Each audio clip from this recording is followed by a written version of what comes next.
Selamat sore. Apa sih komputer itu? Menurut pengertiannya, komputer adalah alat yang digunakan untuk mengolah data menurut perintah yang telah diprogram. Komputer tidak berdiri sendiri, melainkan kumpulan dari beberapa komponen seperti monitor, CPU, mouse, keyboard, printer, dan lain-lainnya. Definisi komputer dan istilah para ahli: untuk bahasa Inggris, to compute yang berarti menghitung. Untuk bahasa Yunani, komputer yang berarti memikirkan perhitungan. Sejarah komputer dan manfaat bagi manusianya.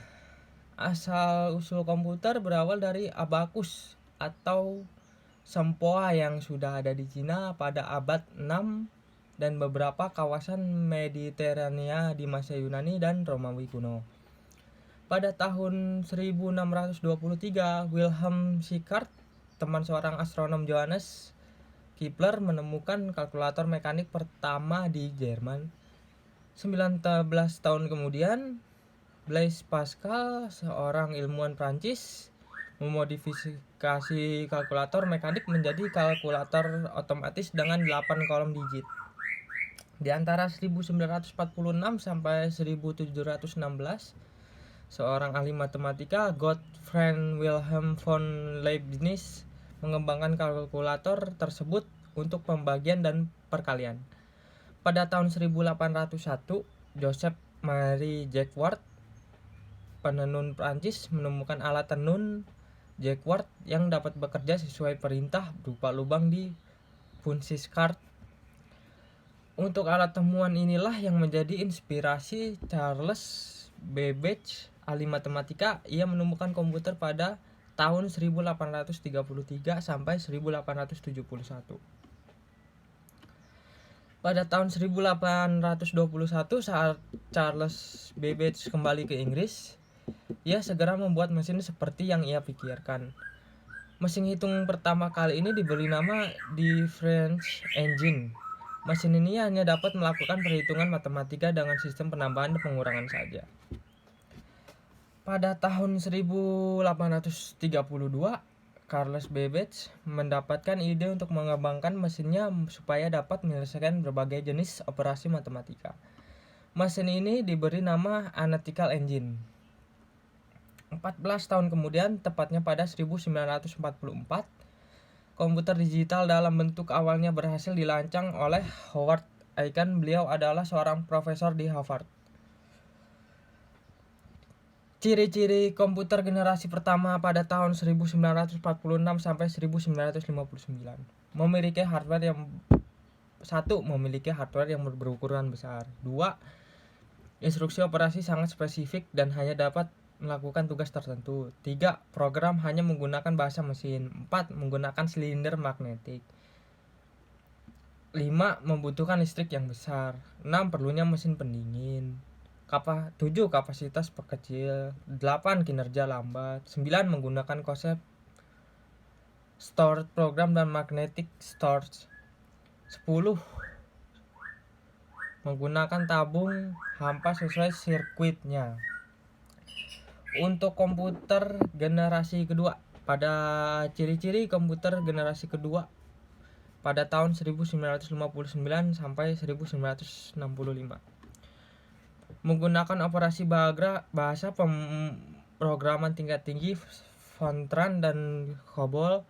2. Kapasitas memori menggunakan magnetic dan storage. 3. Menggunakan magnetic tape dan magnetic disk sebagai memori eksternal. 4. Dapat memproses secara real time dan real sharing.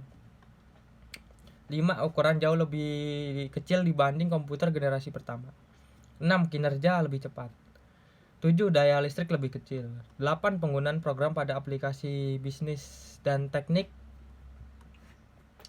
Untuk komputer generasi ketiga pada tahun 1964 sampai 1970, yaitu ciri-cirinya: 1. Daya listrik lebih kecil. 2. Harga terjangkau. 3. Memori lebih besar. 4. Komputer dapat melakukan multiprocessing. 5. Software meningkat. 6. Dapat terhubung dengan komputer lain. 7. Disket magnetik sebagai penyimpanan eksternal. 8. Memakai visual display dan dapat mengeluarkan suara. 9. Kecepatannya 10.000 lebih cepat dibandingkan generasi pertama. Untuk ciri-ciri komputer generasi keempat: 1.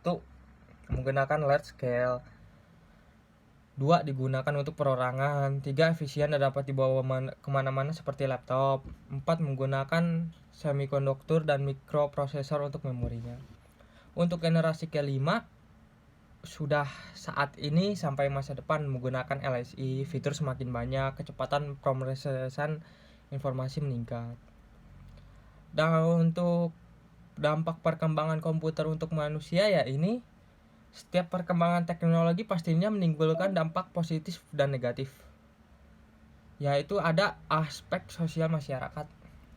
Dampak positifnya kita hanya perlu menelpon dan mengirim pesan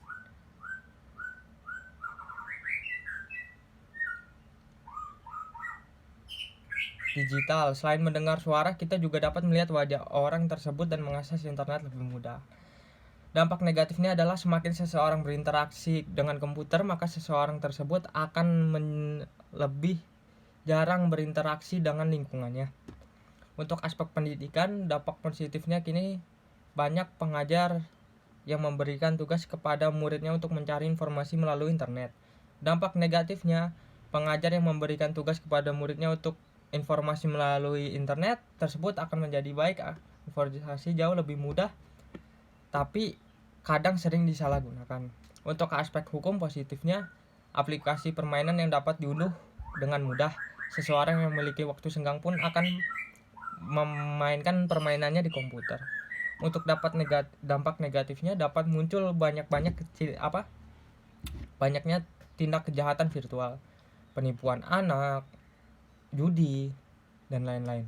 Untuk aspek ekonomi, banyak kendaraan modern yang dilengkapi sistem komputer sehingga penggunaan bahan bakarnya lebih awet, dapat diatur. Untuk aspek kesehatan, dampak positifnya banyak kegiatan penelitian yang terbantu. Untuk dampak negatif, yang bekerja terlalu lama di depan komputer mempunyai resiko alami kaku otot, rusak mata, dan lain-lain. Sekian dari saya, terima kasih.